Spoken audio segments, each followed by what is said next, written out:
News across the galaxy where they talk all things LA Galaxy with the Nag Boys. Let's start nagging.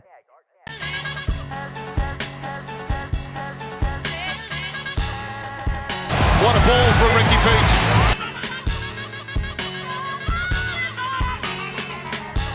News across the galaxy. Keep on nagging, guys.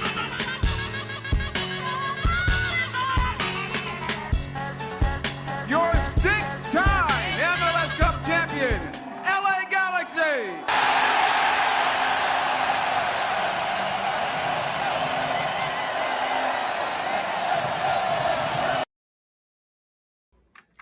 I still can't believe that actually happened. I can't believe we actually won a cup because it feels like it happened years ago, but it actually happened like 6 months ago.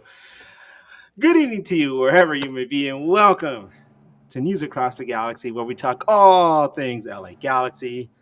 Tonight, coming to you live from the state-of-the-art NAGn Studio Submarine, located at the very bottom of the MLS table. I'm your host, Edgar Zuniga, with the Salvi King himself on the ones and twos, Brian Lobos. I keep saying that's the sound I'm going to hear as I'm being lowered down into my grave. On tonight's show, we're going to talk briefly about current events across the globe and locally, and how they keep creeping into our footballing lives.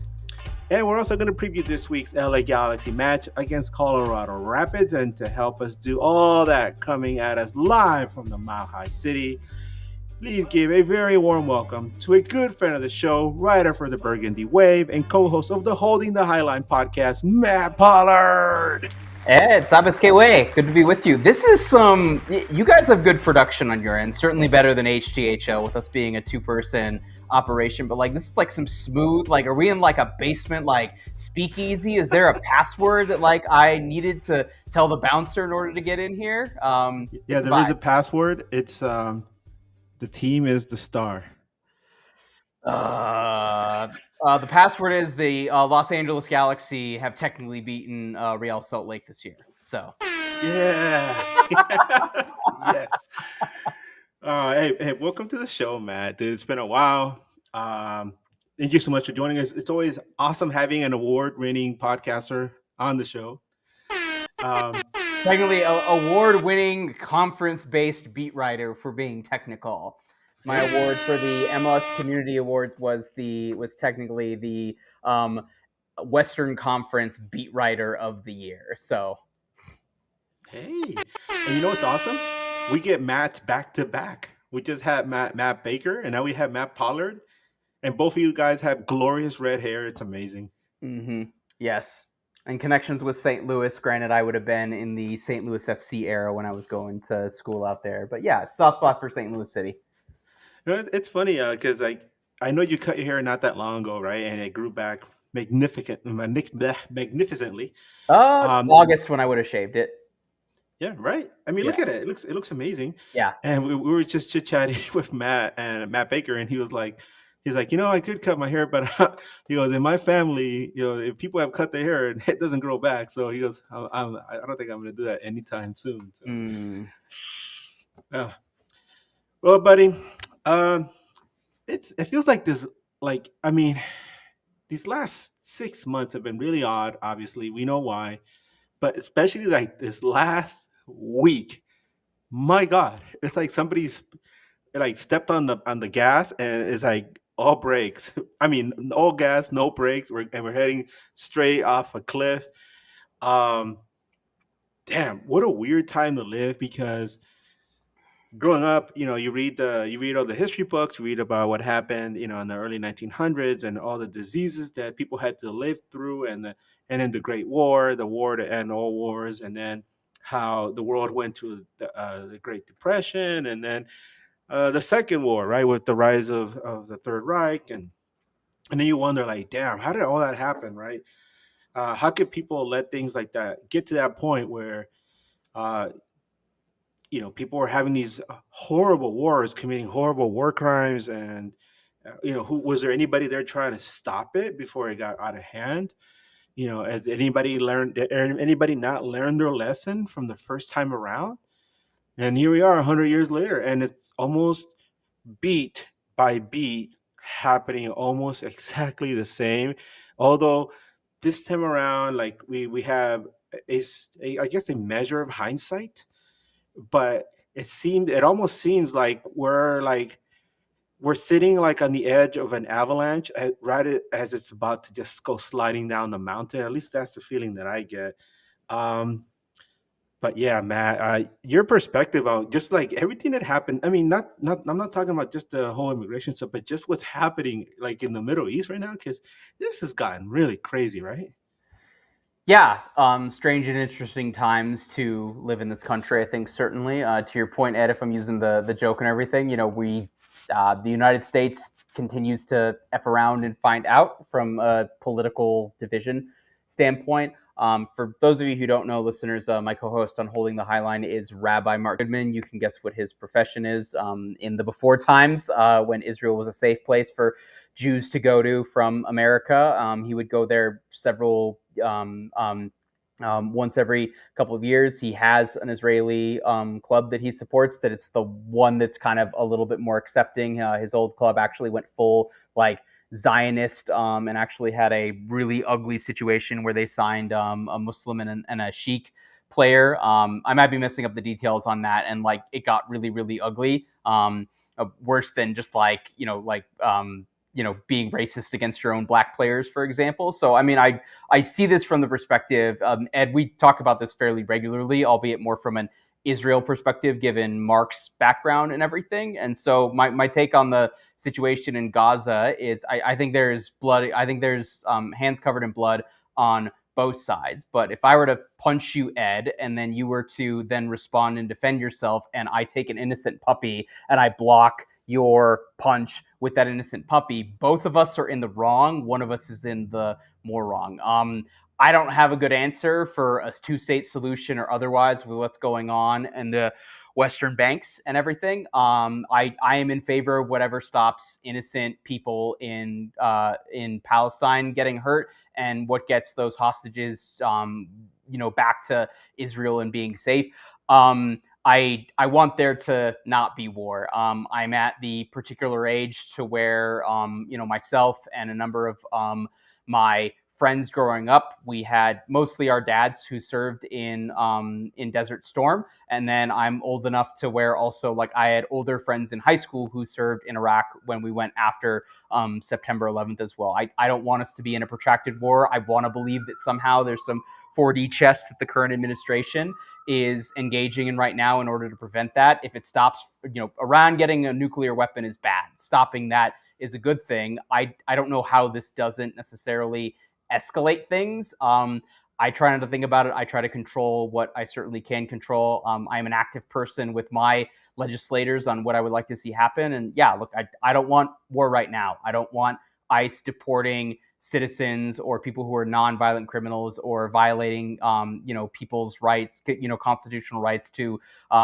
due process. And from a soccer specific standpoint, Ed, I don't know if we want to transition this to the news that I think started really with the Latinx group for Nashville SC. I don't know what's gone on with the Hispanic fans for LA Galaxy, certainly, but obviously with Los Angeles being a focus standpoint in terms of the discourse that we're having about ICE necessarily. Like I want my MLS community to be safe. Every single time I've come on this pod, Ed, you talk about how we need to look out for each other, because if we don't do that, then Columbus Crew don't exist anymore, and it's just Austin FC. And I think that goes beyond MLS Original to MLS Original. Like I think this is person to person within this MLS community. And so in that regard, the Nashville SC fan who doesn't have it, who is getting their green card, or who is a non-naturalized citizen necessarily who's concerned about going to their games, I have empathy for them. I want to help them. And if there was something like that, if ICE were to show up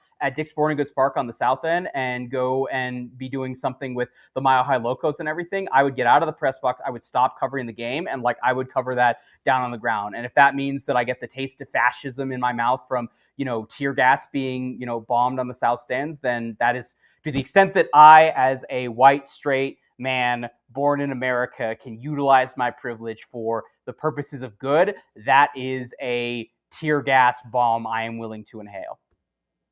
You're describing like almost an apocalyptic like outcome about some kind of invasion in the stadium like that. But it's one of the, we're in a situation right now. It's current administration where things are happening every week that you never really imagined would be happening, and then they happen, and you're like, "Whoa, wow, that wasn't on my bingo card." um, where does it all stop? And Yeah, like you said, it all started with the issue in Nashville, and we've been seeing a lot of other issues show up here and there in different pockets of the country. But obviously, the focal point for the last month or so has been here in LA. Um, and as far as what's been happening here locally, LAFC was one of the first teams to actually come out and say something. Angel City FCS also said something. Galaxy, the Kings, the Lakers, Clippers were all very quiet. The Rams and the Rams and the Chargers as well. A lot of people are looking to the Dodgers saying, hello, like a large chunk of your fan base, are Mexican Americans and other Latinos. Are you guys going to say anything? Silent. There were images of ICE using the Dodger Stadium parking lot as a staging area, Mm-hmm. and people were really upset. And it just reminded me too, by the way, that the Dodgers don't own their parking lot. Their parking lot belongs to their previous owner, was a scumbag named Frank McCourt. And when he sold the team to the current group, the Guggenheim Group, he sold them everything except for the parking lot, because this guy made his fortune by buying in parking lots and making parking lots out of lots. So I guess he wanted his turnkey operation to still be there. But lo and behold, this just a few days ago, the Dodgers actually stopped ICE from coming into the stadium, and they said, you know what, we're not going to let you guys come in. In fact, get out of here right now.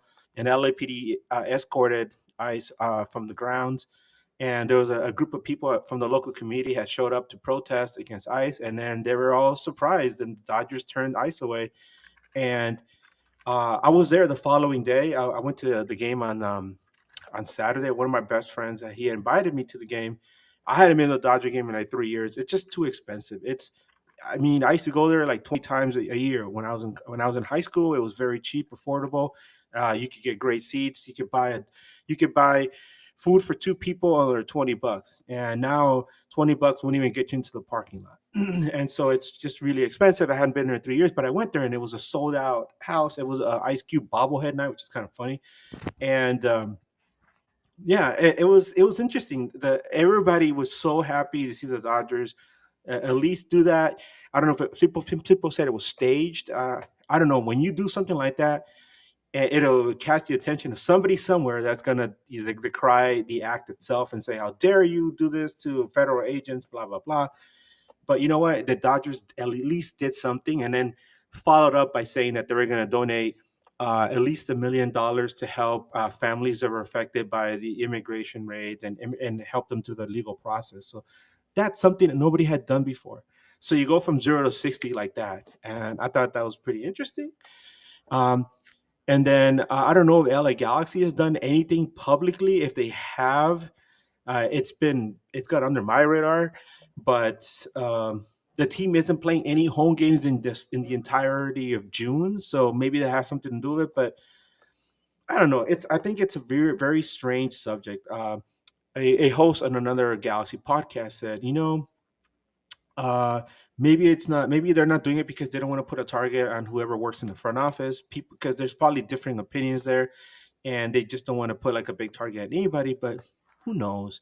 It's we're so used to, Matt, we're so used to seeing movies and films, right, where we have a very defined good guy and a bad guy, right? It's all black and white, right? But the real world, as we've seen, is all shades of gray. And like you Mm-hmm. describing the situation in the Middle East, like you said, everybody has blood on their hands.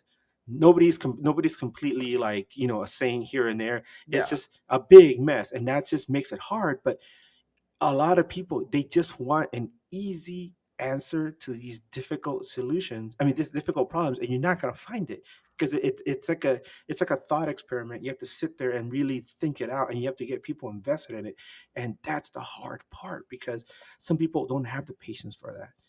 And but we're going through this day by day. It feels like I used to tell people, I want to go back to the days when I didn't have to pay attention to the news. I don't want to know about politics. I just want to focus on going to work and living my life and doing the best I can every day to make the world a better place. And now every day I actually look through the news to see what the damage report is, or to know what's going to happen, because it feels like we're going on a slippery slope. Um, to that effect, I was going to ask you, because over here we're living it like in this big maelstrom. But I was wanted to know if any of this has caused any ripples, or any if anybody down there in Denver has been affected. You mentioned, a very dark scenario, right, about what would happen if they showed up there. But has this affected the community in Denver or anybody at the games? Nothing at games as far as I'm concerned. I've had a couple bits of travel for personal reasons that have had me miss the last couple home games. So Colorado's last home game would have been Saturday, June 14th. That was a loss to Orlando City. I was at the 2-0 loss against Austin, and then prior to that, the May 24th win against St. Louis City.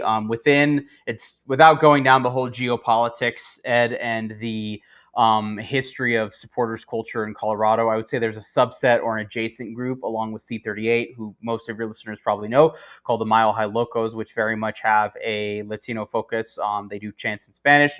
They have had a few instances, albeit in the far distant past, with chanting the P word, and there being issues with that within Dick's Sporting Goods Park. That has not happened in several years, certainly. To my knowledge, that hasn't been something that's come up.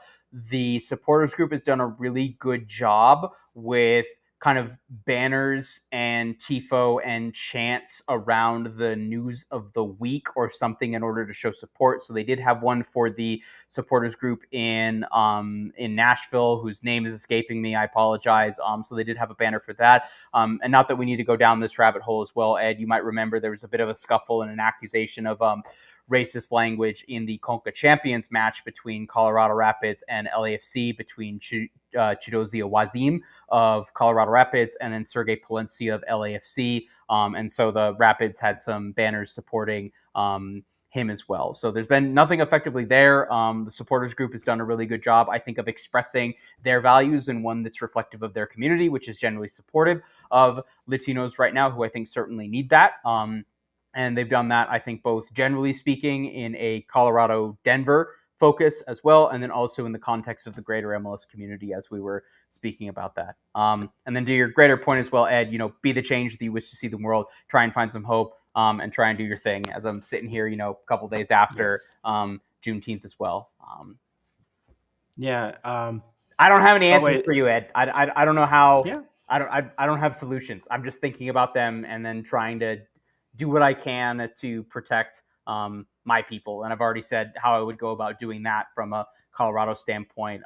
But to your point, I think it speaks to, I don't know how involved you were with like the No Kings Day protest or anything, but like it speaks to a lot of people have a lot of emotions about where we are as a country right now and concerns about what direction we're going in. And I think there's the desire to act and also the wonder of, what's the best way for me to put that energy forward. I don't have a good answer for that. I would say maintain that energy. And at some point there will be the opportunity to present itself. And it might happen through something that you're doing with your supporters group, with your club as well, whenever the Galaxy's next home game is. And Ed, we have seen, I have been on the podcast to join you to reaffirm from afar that Galaxy fans have an influence on their club. They were able to get Chris Klein out. They were able to be an influence and be the positive change that they wanted to see on the field and off the field. And regardless of what's going on with LA Galaxy or the front office or how Phil Anschutz feels about all of these and how he wants what the Galaxy to do to reflect his own actions about that, how much of that is different from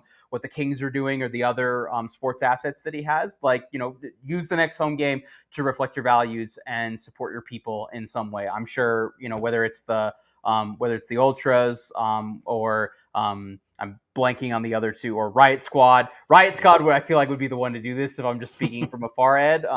So there'll be an opportunity for you to do something, even if that is in response to the lack of action and the lack of activation from the club directly. Well, La Brigada de Oro, by the way, was a group in Nashville. I had to bring up. And as far as like involvement in the No Kings Day, I was at home with my family. It was me and my wife taking care of a little one, so I didn't really have an opportunity to get out there. But a lot of the members of the different supporters have been out there wearing supporter club gear, like Angel City Brigade members, Lars members, Galaxy Outlaws. They've actually been out there um, at the protest, not just the No Kings, but just in general. They're out there on the ground, and uh, and it doesn't matter, like you said, this has affected mostly the Latin American community out here, but you see people from all walks of life just out there showing their support because these aren't just our friends at the football league match. This is our family, it's our community, it's our city, and a lot of people can't just stand there and let things happen without saying something or doing something about it. We're trying our best over here, with our platform to try to get the word out there and show support because like me personally, I've said it before on the show, my family escaped a civil war in Nicaragua. We asked for political asylum here. It was given to us, and we were very fortunate to go through the whole process without any hitch. If my family would have try to do the same during this era, we would have been turned away at the airport, sent back, Yeah. and that would have been the end of us. But let's see. I'm sorry, I'm just fixing some things over here. Um, let's change the subject a bit because let's get back to our photo over here. Um, it was really nice. This afternoon, I went with my son. He went to a local farm here in Pomona, and it's an urban city farm, and they have like a butterfly exhibit, and you could take home a caterpillar and let feed it, take care of it until it pupates and grows into a butterfly. And they just happen to have the Juneteenth flag there on the grounds, and I thought it was amazing because normally LA Galaxy will celebrate Juneteenth. Like I said, no matches the entirety of June, so we didn't have anything like that. And you were asking, right, when is the next home match? It'll be Independence Day. So usually that game is sold out. I mean, they sell out everything, every ticket, and there's people up in the berm. It's one of those games where they sell more tickets than there are seats. And now I'm curious to know what the attendance is gonna be because of what's been going on. Number one, and number two, if people are gonna be still upset with the team or show up and make a very vocal and visual protest, like with a big tifo or something, and whether they're gonna address the team directly, which is kind of interesting. I wouldn't put it past them though, like you said, Riot Squad, Angel City Brigade, Outlaws, and the Galaxians are all very outspoken, and they're not ones to just sit there and not say anything about it. Um, Changing the subject, I'm wearing my Wu Tang shirt. For the first time in like 20 years, I got to see the Wu Tang perform, and it wasn't. I mean, I've seen them perform individually. I got to see Ghostface perform before and Method Man, but I never got to see the whole group perform, and I probably never will because ODB is gone. But his son was there, and that was awesome. So for me, you guys always hear me say Wu Tang for life. I actually got to see them, and I actually got to yell it with them, Wu Tang for life, and that was awesome. I also got to see Run the Jewels, which if you know, you know. I love Run the Jewels, so I got to see them, and so that was nice. It was a nice diversion, and everybody there was cool as fuck. In fact, I was wearing my Galaxy hat, and I'm walking around where I was wearing my heavy metal vest, which has all these different patches, and I have a Run the Jewels and a Wu Tang patch on them too. So I'm walking around, and then these fellas start talking to me, and they're like, "Yeah, man, good shit, representing." And then they're like, "They saw my Galaxy hat," and they're like, "That's Galaxy, that's right." Fuck LAFC, and I was like, "Oh my god, yeah." Hell yeah, let's go, baby. So that was fun. Um, I know you like Wu Tang too. Everybody loves Wu Tang because Wu Tang is for the children. So let's talk about our matches now. Let's start switching to that. After a painful end to the 2024 season for the Rapids, this season's been a lot better for you guys, right? Um, what did the Rapids do in the offseason to get over how things ended and then prepare for 2025? What can you tell us, Matt? Ed, I would disagree that it's been. I'd say it's been middling. It's kind of hard to come off of the high of winning the Rocky Mountain Cup, doing what you did in Leagues Cup, and obviously being disappointed in the way things ended in the playoffs against LA Galaxy. But I think in hindsight, looking to see what then the G's did all the way through, it's less disappointing, or it's more cathartic knowing that you lost to the eventual champion and they basically steamrolled everybody. And the one game they kind of had some trouble with was the game without Ricky Puig in the final against New York Red Bulls. Like, that game was never going to be a 5-1 blowout necessarily. I will say that I was very, very pleased with what the Rapids did in the offseason, albeit in the signings were done a little bit out of order and maybe not prioritizing the positions that I would have personally. So, for example, there was kind of a youth signing that's going to be a bit of a project for Rapids too, Ali Fadal, for example. And he was the first real defensive midfielder that the Rapids had signed in the offseason. Everybody kind of thought, oh, well, is this the guy who's going to be the new number 6, given that Cole Bassett might move forward, or what's going on with that necessarily? And then, a week before the MLS season starts, they, send $1.3 million in GAM to Seattle Sounders for Josh Atencio, and Josh Atencio has been decent. So that's maybe one example there. But so, brought in the 2 center backs from FC Cincinnati. Those are Ian Murphy and Chido Awaziam, who I mentioned earlier. They've been decent on the whole, albeit they haven't been playing great recently. We'll get into that. There's a lot of players who haven't been playing great recently. We mentioned Josh Atencio, and then the big winger acquisition would have been the first cash-for or straight cash homie league deal that the Rapids did with DC United for Ted Cuti-Pietro, former homegrown player, and then just signed a U22 contract with DC last September or October, I think, as well. So, I mean, they addressed the 3 big positions that I wanted. What are they doing at D-mid? Josh Atencio, who had some really good moments for Seattle Sounders, but wasn't beating out Obed Vargas. Had Ted Cuti-Pietro, who's a player who the analytics speak very highly of in terms of being a goal-scoring winger, being really direct and a different piece for that, and then bringing in 2 new center backs to generally deal with the Rapids' defensive issues they've had going back to last year when they sold Moise Bombito to Europe for a bunch of money as well. It hasn't necessarily clicked to start this season for a bunch of reasons. There's been injuries, in particular, not just like the number of injuries, but there's been an injury to like each one of their key players. Georgi Mihailovic had a little bit of something that he was dealing with going back to the end of last year with the ankle injury. Rafa Navajo has been out for a little bit. He had an ankle injury, and then Cole Bassett's had a bunch of injuries. And he actually said last game, like, I basically haven't been healthy all year, and that's why I'm playing like crap. And not fitting in. You combine that as well, Ed, with the fact that the Rapids caught lightning in a bottle last year when Connor Ronan went down and they needed somebody else to play in the middle of the 4-2-3-1. And so they put homegrown Oliver Larraz and a homegrown Cole Bassett, who'd known each other since they were 14 years old together, and they just cooked in the double pivot. And Armas has tried. I don't think Chris Armas has found the best 11 right now for this team. And I also don't know that he knows the best formation to then put those 11 players on the field. And it's been a humble jumble of, there was the 4-3-3 to start the season. He's gone back to the 4-2-3-1 at times. And he's even gone full New York Red Bulls 4-2-2-2. And it hasn't really worked. And when you combine that with the defense hasn't been totally solid, with Zach Steffen out and missing games, though Nico Hansen's had some good moments, I think. And if Georgie is not absolutely cooking the other team, it's kind of hard for them to click. Now, that being said,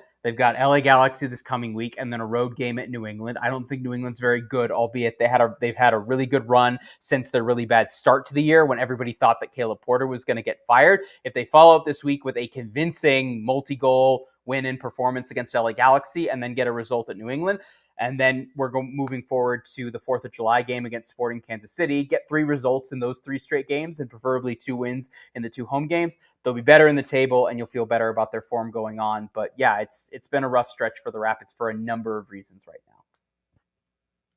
I mean, you say rough stretch. I'm looking at the table and I'm like, man, I wish we were in their position because, yeah, it's been very, very strange times over here. It took 17 matches. I mean, after 17 matches winless, Galaxy finally won one. And that was really weird. I had to take my son to the game. And the reason I say that is because whenever I take him to the game, they've never lost.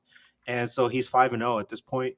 I don't know if I want to take him back the rest of the season, though, because that would mean I need another season ticket package. But maybe for next year. Yeah, we'll run the table next year. But yeah, Matt, what are your thoughts on this weird LA Galaxy season? Because at first it seemed like, oh, they're gonna be all right once the players come off injury and once some of the guys start to work together and they get used to each other, the newer players. But after a while, it was just comically bad. There was that Yeah. match against Kansas City where like didn't allow a shot and they still lost. There was a match, then they followed it up with getting completely annihilated against New York, Mm-hmm. and then they had a match where they were up 2-0 on Philly, and then they coughed that up just 5 minutes into the second half, and then lost at the death. It just every which way you could think, they have some way somehow found a way to lose. Um, and then they finally won one. And even then, after that, they found a way to cough up 3 points against St. Louis. So, what are your thoughts on this weird season, and how does it compare to what's going on with the Colorado Rockies? Oh, well, okay. There's a few big things that we have to acknowledge here that are different.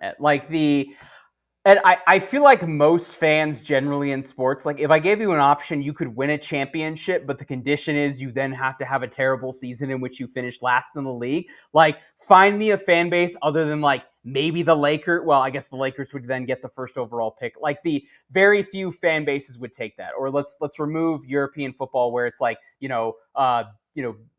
Fulham wins the league but then gets relegated. I feel like Fulham fans would take that. I don't know that Hell Manchester yeah. United fans would take that. So like all of this is in the context of like you won a championship, you won the race to Sace and everything. All of that after fumbling the bag on decision day with LAFC getting the top seed, not even having to play an El Trafico playoff game. You win the championship. You already know that your big star player, who's the most important player on your team, was going to miss most of, if not all of this current season. Like, is this year not a mulligan? Does this year even matter because you already won the trophy? That was the thing that you wanted after a decade of not winning a championship. So I would say put that in the context of, I feel like most Rapids fans right now, Ed, would take winning any major trophy if it meant 5 straight years of the wooden spoon because of where the Rapids are. So happiness is defined by expectations, and how much of this is just Galaxy fans being used to being the top of the league and being the darling of MLS prior to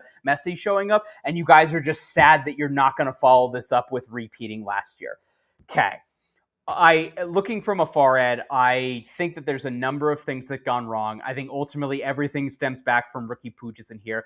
The first question that I would pose to you, well, let's start with the defense, obviously, where I think obviously, you bring back Caceres and you bring back Maya Yoshida. They're both old. They're kind of regressed. Like, that's not super surprising. Remove the own goal where the clearance goes off your own player, and then, Sporting Kansas City wins a game on an own goal without getting their own shot attempt as well. Like, removing that as well, like, I'm not super surprised, and you can kind of expect the defense to be where it is as well. I've been slightly impressed with Diego Fagundes. He's had some nice moments given what happened with him at Austin and the way things have progressed with him with LA Galaxy. But like, I feel like every single game I watched last year, like Paintsel and Peck, like one of them was clicking, and that was regardless of what Ricky Puig was doing around them. And obviously both of them completely shredded the Rapids I think it was 9-1 on aggregate over the course of the 2 legs in the series as well. But like, both of them, I believe, are good players. Like, both of them have done good things independently of just being set up by Ricky Puig or by the system around them playing well. And so my first question would be what's going on with them to where like they're both having bad moments where Paintsel tries to do something and then just dribbles the ball into open space and out of bounds as well. Gabriel Peck's, I think, has been better, but also like he's missed big opportunities as well. So like how much of the killer P's of what they were able to do are Peck and Paintsel just being good players who are elevated by Ricky Puig as opposed to being able to do things well on their own? Say what you will about the season that Cole Bassett has had. Georgi Mihailovic can do nothing associated with Cole Bassett, and Bassett can do amazing things in the transition attack. He can press. He can move really well. He has scored amazing goals. The Rapids win against RSL for rivalry week in the Rocky Mountain Cup was the very first time in a year and a half now that the two have been on the same team in which Bassett and Mihailovic have combined for a goal. Prior to that, you did not have Bassett setting up Georgie for a goal. You did not have Georgie assisting Cole for that. Both of them are amazing players. Both of them do good stuff combining. neither of them have really needed each other in order to get their own as well. I would be curious, like going back, like how much of Peck and Paintsville being amazing last year to where we thought Peck was getting sold to Europe for like 20 million was just Ricky Pooch doing good stuff that made it easy for him. I think if we're going to put blame on two individuals, like it's the what are they not doing well or what is the team not doing well in order to help them succeed. But yeah, like everything else that could have possibly gone wrong has gone wrong. I think absolutely Greg Vanney deserved the extension. The fact that you timed it when you did was absolutely horrible PR, but this is something that we've seen from the LA Galaxy in the past. It's funny you mentioned that you ended up with the extension.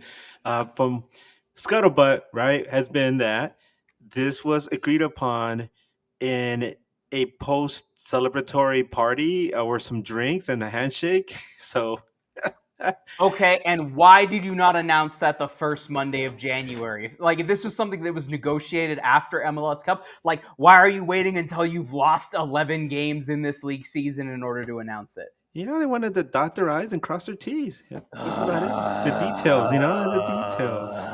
Okay, well, I look forward then, Ed, to the Edmonton Oilers finally losing in the first round to the Los Angeles Kings next year, and then promptly following the next day by announcing that Connor McDavid is foregoing free agency and signing a 10-year, $100 billion contract with the Edmonton Oilers to never win a Stanley Cup. Oh my God, there's a lot of chatter right now, by the way, in Kings talk that the Kings are trying to woo him to LA, and I don't know. It'd be a lot of hoops to have to jump through, but that would be interesting. He would follow. I think you guys. I think the Kings get Mitch Marner if that's worth anything. You know what? He would follow the same path as Wayne Gretzky, coming from the Oilers. Except that Gretzky, he won trophies in Edmonton, so that's a big difference. But just to answer some of the questions that you posted in there, as far as Peck and Paintsville are concerned, it does seem like their production is off, right? But it's not for lack of effort. It's just like you said, not having Ricky Pooch in there obviously is a very big deal. But one of the biggest things that we had as a backup was Mark Delgado, and he ended up going to LAFC. He's had a very big impact with them, and he's a very intelligent player, has a high footballing IQ, and he was somebody that you can count on. That obviously he's not going to play at the same pace, at the same clip as Ricky Pooch, but smart guy, figures out a way to play with his teammates and distribute the ball a little bit differently than Ricky Pooch did, which it gave LA Galaxy a different kind of dimension. And then you saw that come to fruition in MLS Cup when he worked along Diego Fagundes to win the MLS Cup, right? Goodness, I'm thinking of the guy who went to Nashville. I can't think of it right now. We're live. Gaston Brugman, who ended up winning MLS Cup MVP. So that's what LA Galaxy had last year. Brugman is gone, and Ricky Pooch is obviously injured, and then Mark Delgado went to LAFC. So there's that gap. They try to fill some of that with Edwin Cerrillo, and then also having a newcomer, Lucas Sanabria, who came over from Club Nacional in Uruguay. But he got injured in the second match of the season, broken collarbone in a match against Vancouver, and he just came back recently, and he's starting to play well. And so that's good. But the biggest thing was that Gabriel Peck and Joseph Paintsville were trying so hard to make things happen because they weren't getting the same kind of service. A lot of times when they were asking for the ball, they like it when you throw the ball in front of them and they chase it down and go into the corners, and then they either cut towards the box or they find a trailer and then filter it to them into the six. But then who do you have at forward? You don't have Dejan Joveljic anymore. Instead, you got Christian Ramirez, who has two speeds, slow and slower. And so that made it difficult because they're playing at a different pace. And then you have him there. So it meant that either they ran into that corner, they look back, there's nobody there, and all of a sudden the defense catches up with them, and then they have to either come back around or they get dispossessed. And that's just really frustrating. We saw times where Peck had to run back to the midfield, get the ball, and then try to run back up, and that was really difficult for him as well. So all these things, it was just it was just a mess. Meanwhile, in the wings, Galaxy had this player who came over from Botafogo, a youngster named Mateus Nascimento, and everybody was saying, this kid looks pretty good. You see his highlight, he's young, very young kid. He's still kind of raw, but one of our friends who lives out in Brazil, who told us about Gabriel Peck before he came over, said, "You have a potential for another Gabriel Peck type player. He just needs to get that playing time that he didn't get with the senior team here in Botafogo. He needs to build up his confidence, but this kid could be good." The entire season, we never really saw him much. At the beginning, he was injured, so that's understandable. But then when he was finally available, we still didn't see him. We got to see him a bit in the match against Red Bull, and what we saw we liked. And then little by little, we started seeing little bits and pieces of him until finally, when the floor just completely fell out of the season, Vanny's like, whatever, just put him in there, and the kid's playing good. And in fact, he was the one. He was the reason Galaxy won that match when they did. And so now he's starting matches, and he plays at a higher pace than Christian Ramirez does, than Miguel Berry. And you can see that the two wingers and Peck and Pinto are starting to click with him, and it's leading to a better result. But then you have that weird Galaxy defense. You mentioned Martin Cáceres. Unfortunately, he's gone. Galaxy let him go at the end of the season, but they picked up a fella from Belgium called Zanka. Uh, the jury's still out on him. Older player, has a lot of experience, but he can win you games, and he will lose you a lot more. He's had his issues at center back, and then Maya Yoshida, when he re-signed with the team, he did so at a lower amount, because the team had to find a way to fit him in the cap, right? And he said it was a really strange situation where the team wins a championship. Oh no, but you're forced to pay me less. He said that the biggest reason he didn't leave the team was because his daughter started school here and she was finally getting acclimated, and he didn't want to have to like pick up roots and move somewhere else. So he signed on for the following season, but he was obviously very upset with that. And there was an article which he spoke to Kevin Baxter in the LA Times, and he was just dropping f bombs about it. So you come in with that dark cloud into the season, and obviously you have Marco Royce also saying something similar, talking about how the MLS, how MLS system is set up, where they have such a harsh salary cap that you win the championship and you get punished for it. Obviously, you don't have that in Bundesliga. You see Bayern, just steamrolling everyone every year. So all these things, you have the injuries, you have new players coming in, you have people coming in with this dark clouds hanging over them, and it just made for like this weird soup of a season. And you keep telling yourself they're gonna figure it out, but damn, they never did. But there is hope. There is hope at the end of the tunnel. And this is why I asked you, how does this compare to the Rockies? Because a lot of people aren't familiar with baseball. The Colorado Rockies are an absolute mess. People said last year, God, those Chicago White Sox are historically bad, and they were. And then you look at the Rockies this year, and it was like, my God, what a horrible start. And I remember you telling me this last year. You're like, wow, the Rockies are really bad. And I hadn't really paid attention, but now I am. And I'm like, what's going on? How bad does the Galaxy season compare to the Rockies? Just to put things into perspective. Well, again, I go back to Ed, like you won a championship, and then everything that possibly could have gone wrong this year has gone wrong. And so comparing that to a historically bad year for what has been the poverty franchise of Major League Baseball alongside the Oakland Athletics is maybe, comparing, I don't know, you're comparing a sour orange to a rotten, moldy orange, I suppose. But yeah, look, the Rockies are bad. Everything that could possibly go wrong in terms of what they're trying to do on the field is bad. Coors Field, as beautiful as a baseball stadium as it is not conducive to having regularly good performing pitching performances and then ultimately success that doesn't require you to win every single game 7-5. Compare that to, the quirky ballparks of, Wrigley Field or Fenway Park, to where there's very clearly a home field advantage, or certainly Dodger Stadium being a pitcher's ballpark as well. And you combine that with, effectively having a AAA payroll, and then kind of just the, that stumbling over itself.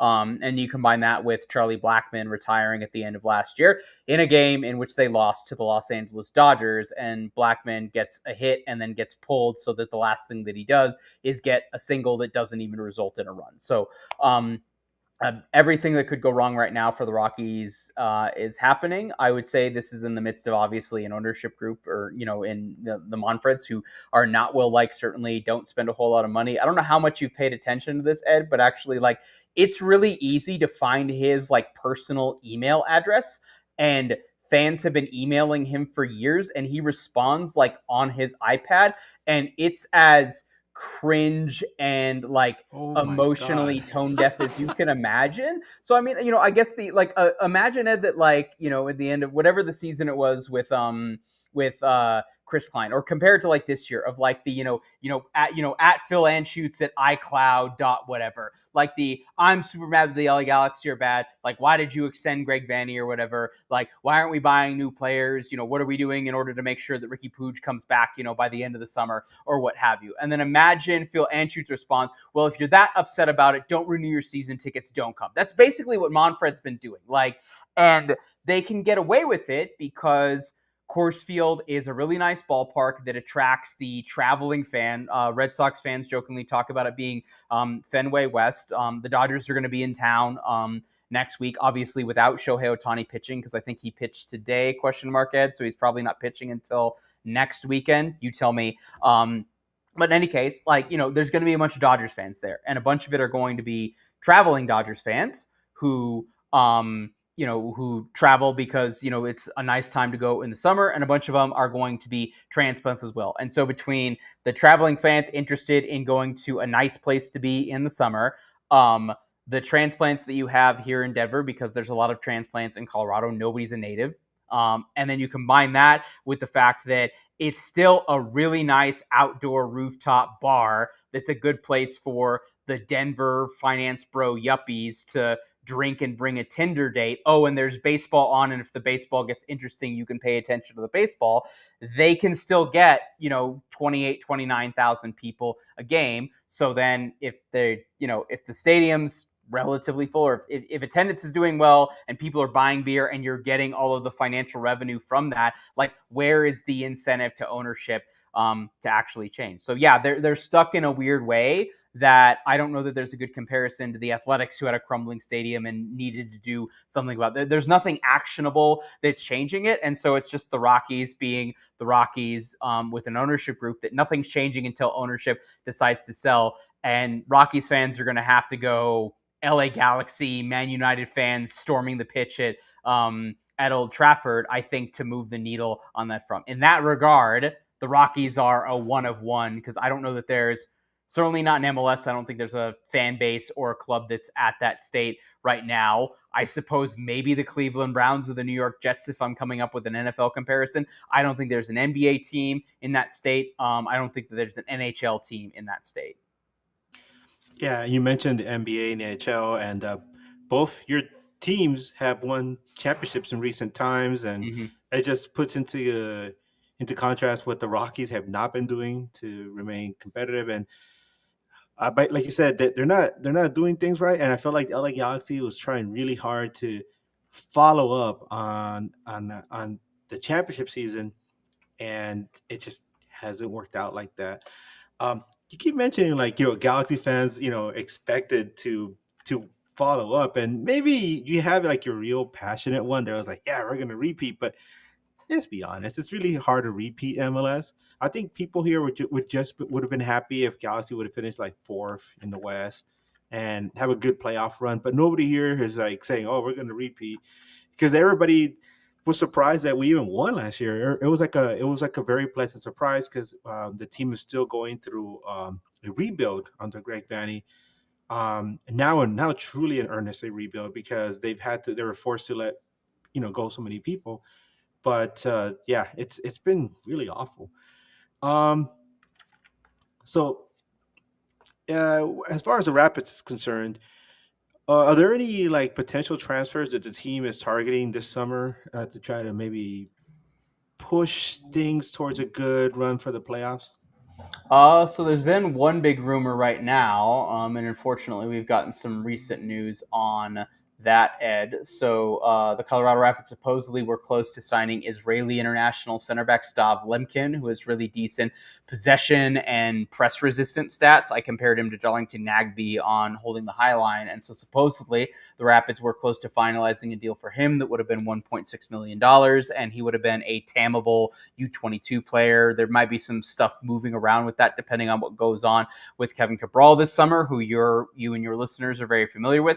And there's a report, I don't know how well to verify this, Ynet, which covers FC Twente in the Netherlands, are reporting that they're also close to signing him as well, and that would be for 1.5 million euros. I'd have to go check the unit conversion to see if 1.5 million euros is more than 1.6 million USD, but that was supposed to be a center back signing that maybe was going to solve some of the Rapids' issues defensively. That was probably also going to coincide with Andreas Maxu, sometimes captain, Scandinavian center back for the Rapids, potentially going back to Denmark, or there's also been rumblings that that there's mutual interest from the Middle East. That was something that popped up in January that didn't develop.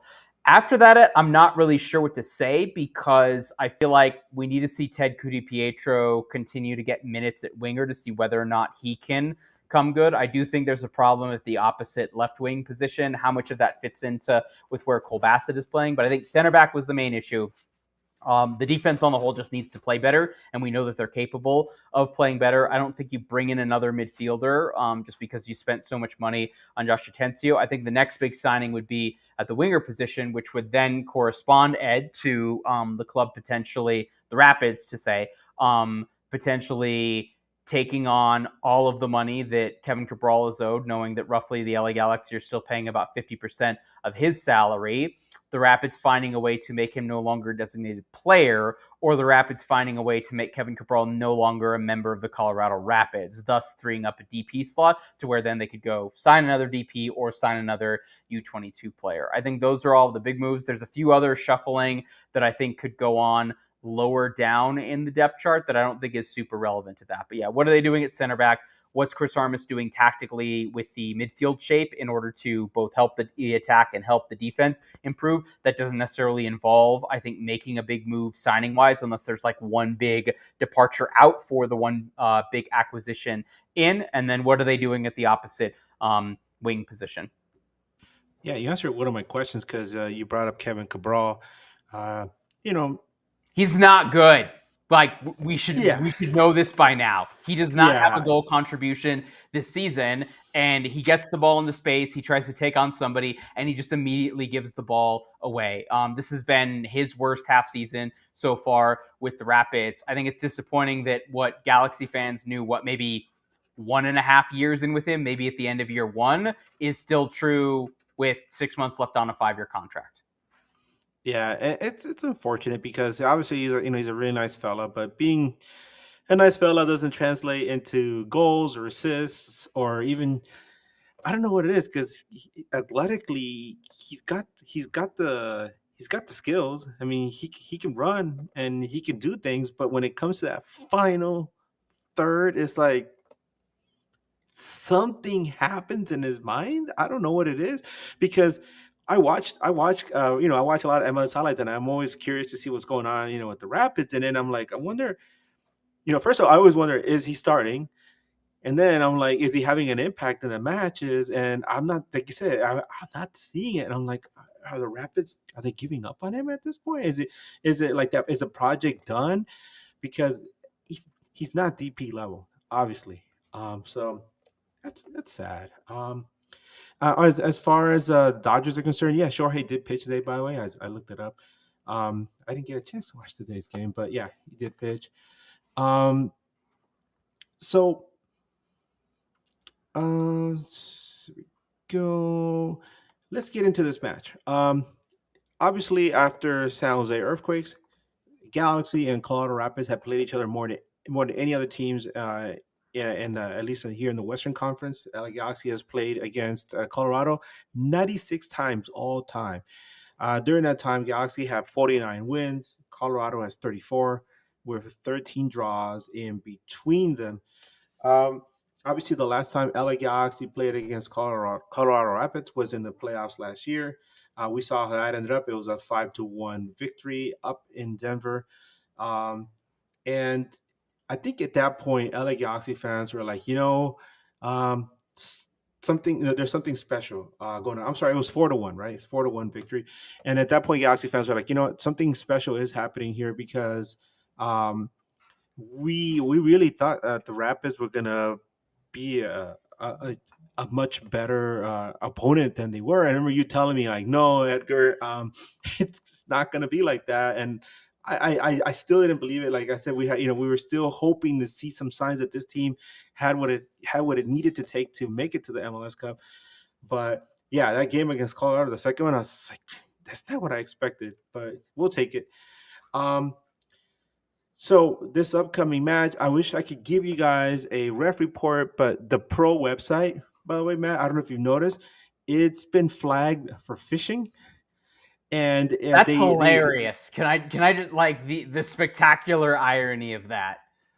yeah, and then if you go to their Twitter or any other socials where they're supposed to put out who the ref is going to be, they've been waiting until the day of, literally hours before, to post who the ref assignments are going to be. So unless you have access to some to the like, media itself, maybe you'll be able to find out before Pro actually puts it out who the refs are going to be for this match. But yeah, they've really been dropping the ball in this. So very funny, right? That website is kind of shady there. um, so player availability report. Ricky Puig is still out for the Galaxy. Last time Galaxy was missing Miguel Berry and Diego Fagundes, who are dealing with injuries. It's been a while since the Galaxy last played, so these guys should be available for this upcoming match. Carlos Emilio Garces is still one yellow card away from a red card suspension and fine. And that's about it as far as availability reports. You mentioned that Colorado's dealing with some injuries, Matt. We'll find out some more information because obviously they had 10 days off, but it was mostly injuries were previously in the season. Rafael Navajo just recently returned. Georgi Mihailovic was healthy. Zach Steffen will be out for this game. He had an oblique injury that had him miss a few games for the Rapids, and then he went into Gold Cup camp and then hurt his knee, so he'll be out for this game as well. Cole Bassett's really the only doubt because he had just come back from. He's had so many injuries, Ed, that I can't keep track of all of them, but he did say after the game against Orlando that he did feel a bit of an ankle injury. So I would say he's questionable right now without further information. We'll see what happens at training tomorrow. And Zach Steffen's out. Nico Hansen will come in. He's been decent. That being said, go watch the goal that Orlando scored in their win against the Rapids. It wasn't great. Oof. Goaltending. Oh my God. I wish we had a decent goaltending here in LA because we haven't had one in a while, man. So what's it gonna take for the LA Galaxy to defeat the Colorado Rapids this time around? Like we said, Galaxy, a lot of the players that were there for that last match, they're not here anymore. It's just a club that is trying really hard to not just turn things around, because I'm pretty sure at this point the playoffs are, it's such a long distant thing. The ship has sailed in this, but at least finish the season on a very positive note, uh, making the fans have at least a shred of hope for the upcoming season. So all that said, what do you think it's going to take for Galaxy to defeat the Colorado Rapids this time around? I think they need to effectively follow the game plan that we've seen the last couple of road teams who come to Dick's Sporting Goods Park play. Obviously, Portland Timbers do a fantastic job of it, but I thought Austin did a decent good job of it, and Oscar Brejo, who loves to come to altitude and play pragmatically for 0-0 or 1-1 and often gets a 1-0 win, do that.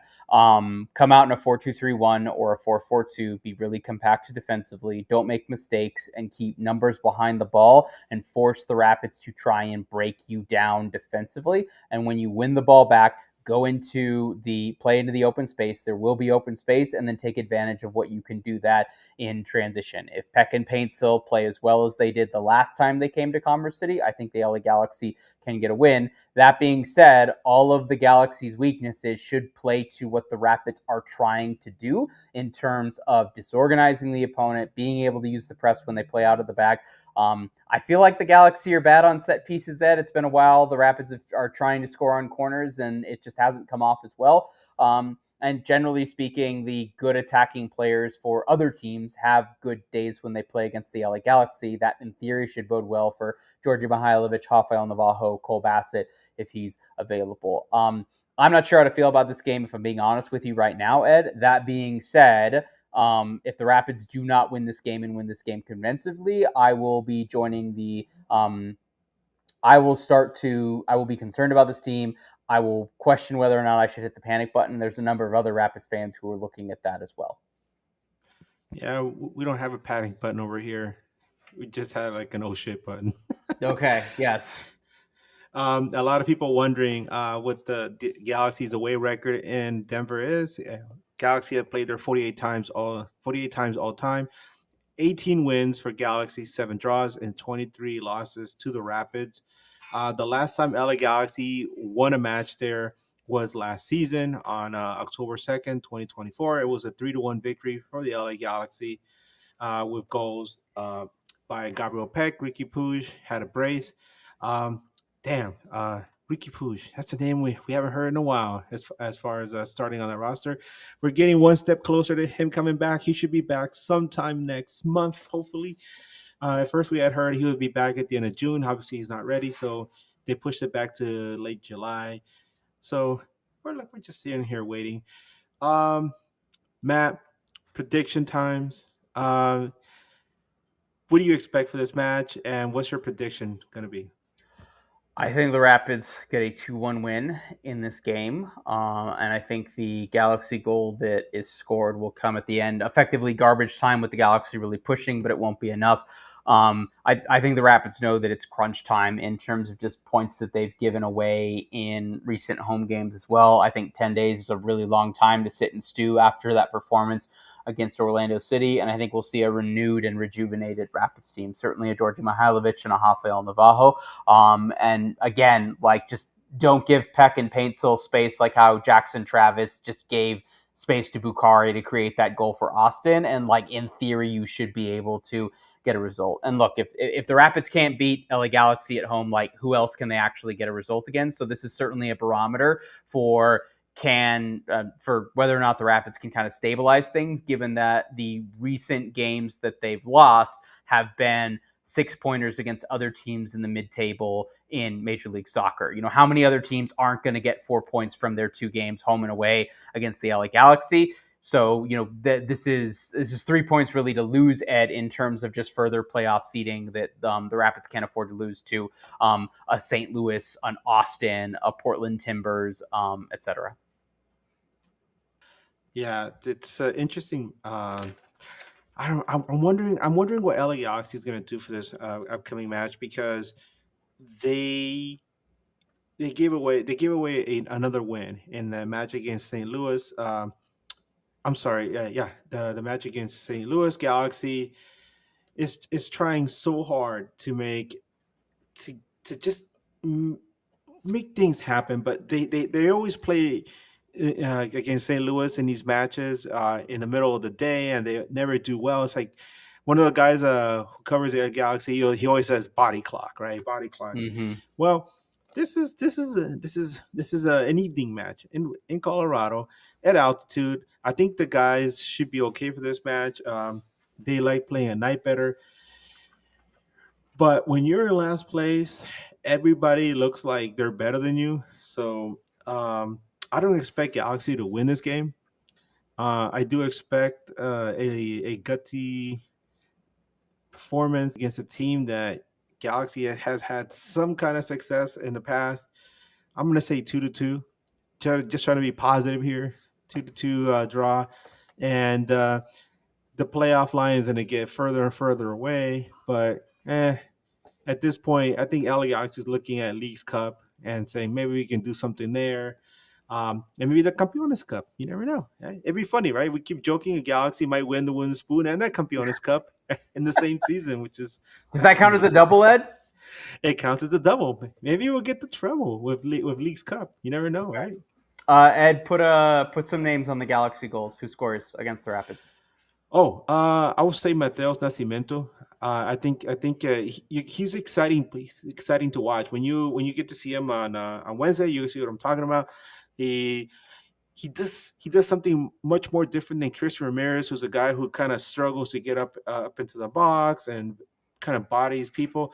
Mateus Nascimento, he brings a little bit of that Brazilian flair that we're used to seeing from players from South America, and he's really fun to watch.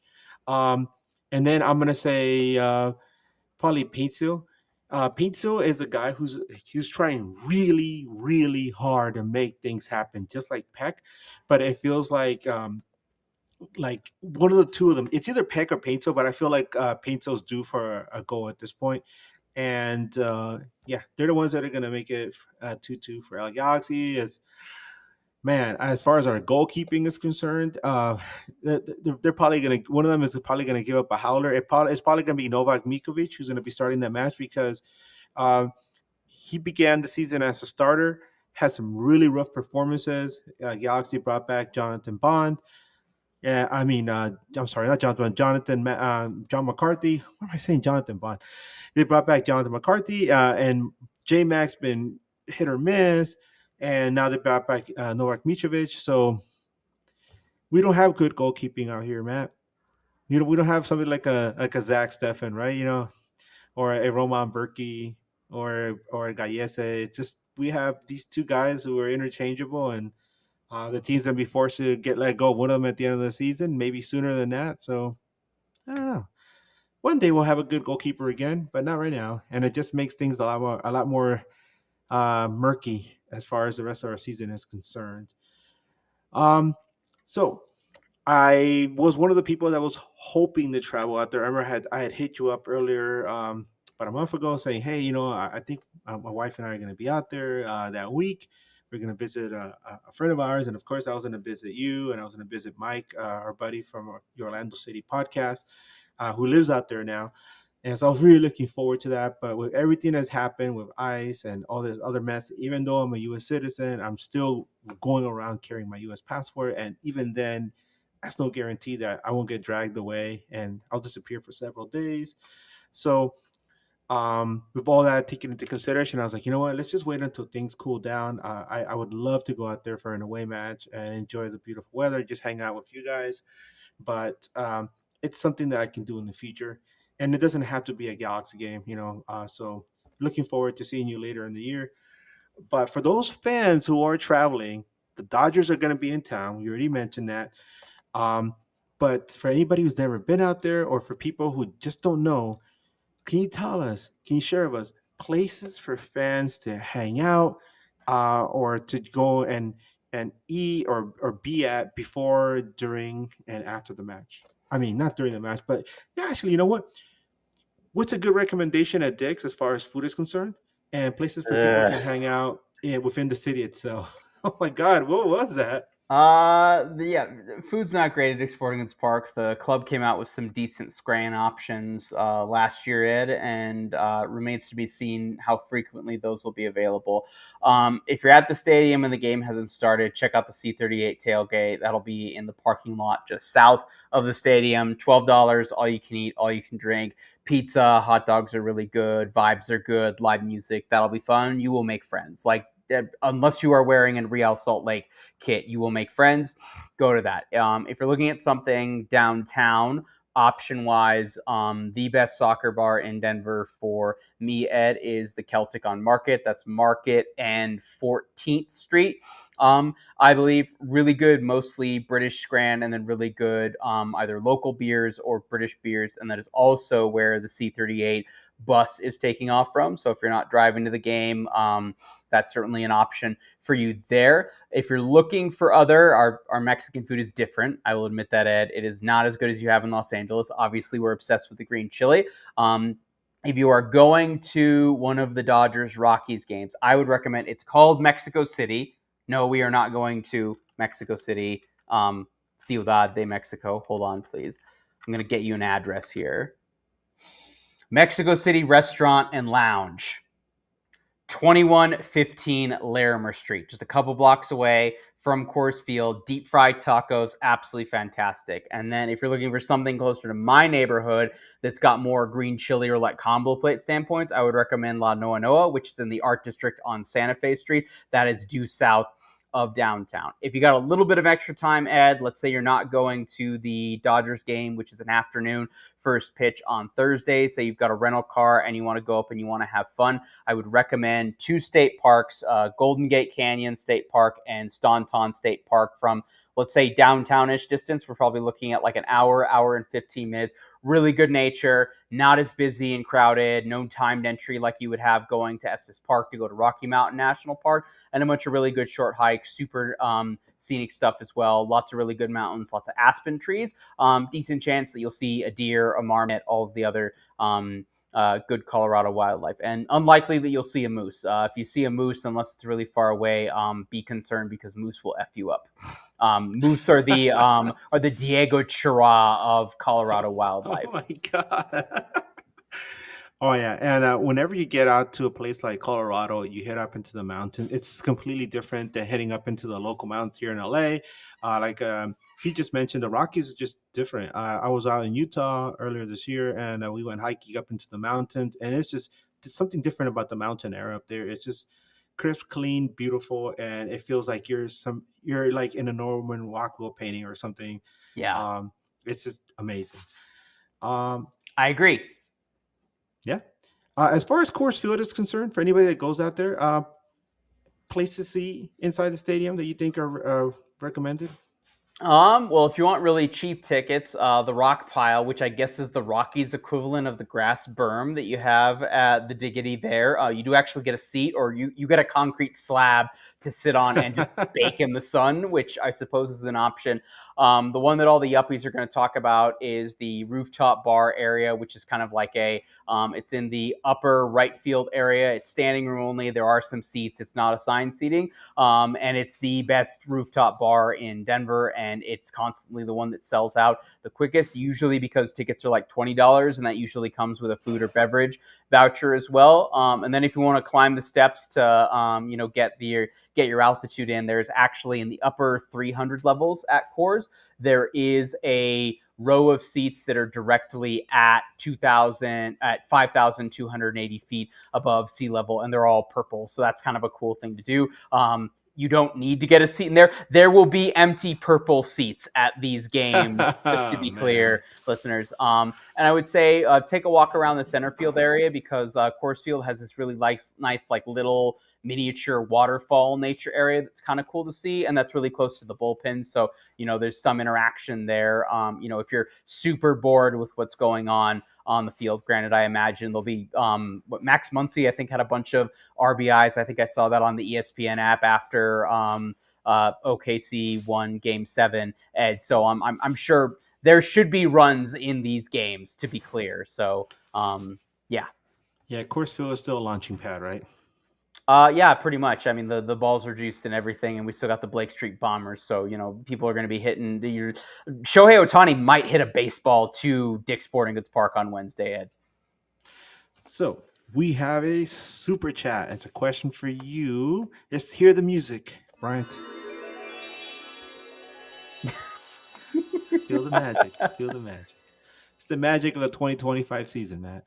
Okay. $2 super chat. Adam, thank you so much. He asked, will Stefan be the goalkeeper for Wednesday? No. So this would have been last week, maybe 2 weeks ago, Ed. There was minor knee surgery that Zach Steffen got after sustaining an injury with the U.S. men's national team that had him out for the Gold Cup, and he's expected to miss 4 to 6 weeks. So expect Nico Hansen to come in. Nico Hansen is originally from Florida. He spent time in the Everton Academy, U16s, U18s level, played like 6th division in England at one point, Ed. And then last year he was with Houston Dynamo 2 in MLS Next Pro. He came in this year to be the Next Pro goalkeeper, and the Rapids were looking to get a more veteran goalkeeper like a Clint Irwin, or I don't know that Jonathan Bond would be a good analogy here. Some guy with MLS experience. They weren't able to sign a player of that level. And then Zach Steffen had a bit of an injury and Adam Beaudry had a bit of an injury. So Nico Hansen walked into being the third goalkeeper, and he's done really well in the minutes that he had. He was suddenly appointed the starter for a game against Seattle. That was a 1-1 draw. He's looked really confident, particularly coming off his line to grab crosses. He hasn't necessarily been a good organizer of the defense. Like, the defense has worked around him rather than with him or for him, if that makes sense. You know, if you compare that to how Zach Steffen or Tim Howard were the ones barking orders and kind of organizing the defense in front of them. And I was kind of waiting for him to have a bad game or a bad moment or one where he wasn't confident. And then lo and behold, the Orlando game happens. And it's the first real goal that's been his fault. So quick off his line, decent shot stopper. He did save a penalty against Portland Timbers. Not necessarily the leader of the back line in terms of organizing the defense. That could become a problem for the Rapids. That could become an advantage for the Galaxy if they're able to do stuff in transition and then players are tracking back. And Hansen can't kind of be the organizer of showing them what to do in order to snuff out a counterattack. That is one of several things that would concern me about Peck or Pansel galloping into open space against the Rapids back line, where if I were to compare that to Kevin Cabral galloping into open space against the LA Galaxy, I'm just waiting to see how Kevin Cabral is going to find a way to mess that up. In some way, somehow, Kevin Cabral is going to find a way to get on the field and score against the Galaxy in this match, right? Oh my God, I would love that. I would be shocked, Ed. I mean, he did it last time, right? And then he got injured.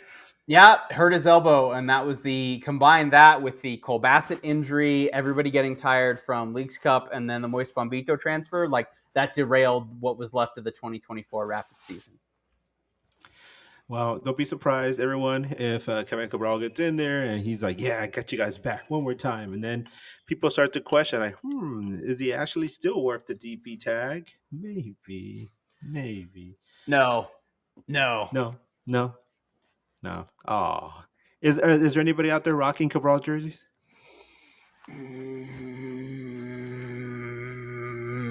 His brother Remy, maybe. That's about it. Oh, well. Anyway, if you're a Galaxy fan who is coming to the game on Wednesday, like, show up to the tailgate wearing a Kevin Cabral LA Galaxy jersey, and I will pay for your $12 for the tailgate at C38. You heard it here, folks. Courtesy of the award winner himself, Matt Pollard. He will spot you if you show up in a Kevin Cabral Galaxy jersey to the C38 tailgate. So, by the way, as we're getting ready to close out, I just want a quick announcement. Tonight, we were very fortunate to have Matt on to preview this match on next Wednesday, immediately following the match between Galaxy and Colorado Rapids. We are going to have our good friend Saz Arabi, who covers San Jose Earthquakes, to preview the match against the Smurfs, which is coming up next weekend. So just wanted to get that out there before we head out. Matt, buddy, let people know where they can follow you on socials. Yeah, I am still on the burning hellscape that is X. You can follow me there at LWS Matt Pollard, but I am more often over on Blue Sky, or we've been calling it Burgundy Sky, Ed. So you can follow me over there by Matt Pollard. Check out all of my written work at burgundywave.com. Burgundy Wave's on all the social media channels at Burgundy Wave on all of those platforms. And then check out Holding the Highline with Rabbi and Red. Mark and I would have recorded late last week, and we spent most of our time recapping the game against Orlando, but we did preview the game against LA Galaxy, and we'll probably have a shorter, abbreviated podcast between Wednesday and Saturday to put a bow on the results against LA Galaxy and look ahead to the Rapids trip to the Northeast to take on New England Revolution. By the way, give our best to Rabbi because we had such a great time with him when he came over. Mhm. He hung out with us in the supporter section. We gave him Yes. pupusas. Him and his family enjoyed it. And it was just fun to hang out with Oh, him. I need Hey, to come visit and get some pupusas, Ed. Matt, we were gonna roll out a burgundy carpet for you when you show Okay. up. I'll take a regular carpet. I'll There take a you go, regular man. carpet with all the. What are my? I'm a vegetarian, Ed. What are my pupusa options as a You can get a non-meat vegetarian eater? pupusa, Okay. right, Brian? Can Brian attest to that? Just Okay. give us a horn to say yeah. All right. There you go. See, we got you. We got you, man. All right. I'm so excited. Let's do it. All right. So, anything else you want to say, Matt, before we head on out? Take care of each other, and if you can, somebody else to try to cultivate joy. The world is scary, but there's still lots of things to be grateful and thankful for, and that's something that I have tried to do in difficult moments recently, personally, job-wise, and certainly in the macro bad stuff going on in the world. And it's generally something that's worked for me, and it's helped make the community and the group of friends that I have, soccer-related or otherwise, be more joyful as well. Yeah, it's something that I always try to remind my son. He just turned 5, and I tell him, be kind to people. A little bit of kindness goes a really long way, and if people would just show like little acts of kindness to each other every day, this world would be so much easier, so much wonderful. But you were very kind to us for coming on with us, Matt. We always love having you on. We're blessed to have some amazing Matts in MLS. It's true. I agree. So for me and Bryant and the rest of the News Across the Galaxy crew, we thank you once again for joining us tonight. Thank you for coming on with us, Matt. Like you said, it's always a pleasure having you on. And as always, we're hoping for an entertaining match. And my God, I know you said 2-1 Rapids. I'm hoping for that 2-2, so everybody can be left with their head scratching, wondering what happened.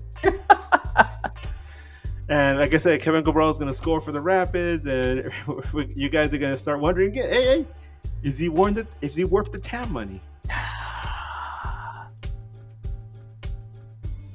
Muchas gracias, Edgar. Salud. Well, as we always say on here, keep on nagging, and for me, Wu-Tang for life. Let's go.